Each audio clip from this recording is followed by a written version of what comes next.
আমার আল্লাহ পাক রব্বুল আলামিন বলেন, তোমরা মা বাবার সাথে কিরকম আচরণ করবা। আমি আল্লাহ পাক রব্বুল আলামিন নিজে একটি ঘোষণা দিয়েছি। তাই আমরা সকলে কিভাবে মা বাবার খেদমত করব, কিভাবে মা বাবার সাথে আদব রক্ষা করব, মা বাবার কথা শুনলে কি হবে শুনুন। আমরা সকলে শুনি।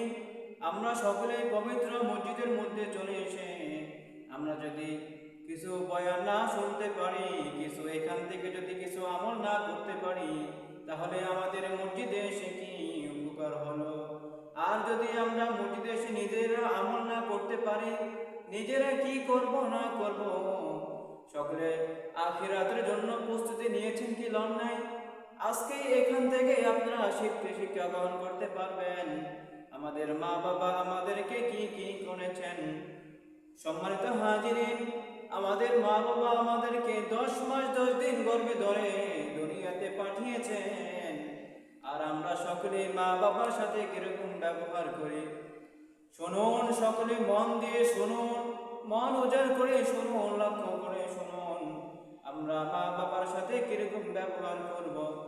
মা বাবা যে সময় ডাক দিয়ে বলবে, বাবা কই যাস, এদিকে আয়, আমরা ওই সময় বলবো, জি আম্মা বলেন।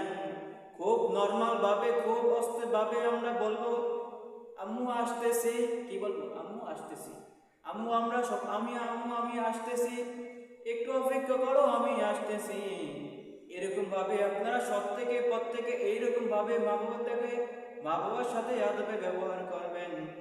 আর মহান আল্লাহ পাক রব্বুল আলামিন বলেন, যে ছেলে মা বাবা ডাক দেওয়ার পরে যেই ছেলে বলে, কি হলো, কেন ডাক দিতেছেন, আমি তো বুঝতে পারতেছি না।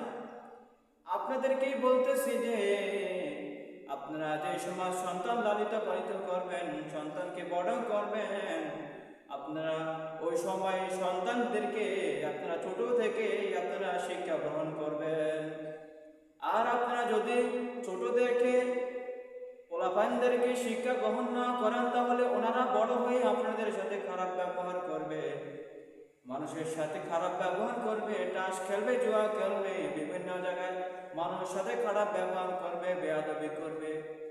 আর ওই সব ছেলেদেরকে বলছি, তোমরা এইসব বাপ মার কথার অবাধ্য হবা না। তোমরা মহান আল্লাহ পাক রব্বুল আলামিন, মহান আল্লাহ পাক রব্বুল আলামিন যা বলেছেন, বাপ মার জন্য, বাপ মার ইবাদত, বাপ মাকে খেদমত করবা, প্রত্যেকে বাপ মার খেদমত করবা। মহান আল্লাহ পাক রব্বুল আলামিন যেন আমাদের প্রত্যেককে বোঝার এবং আমল করার তৌফিক দান করে দেন।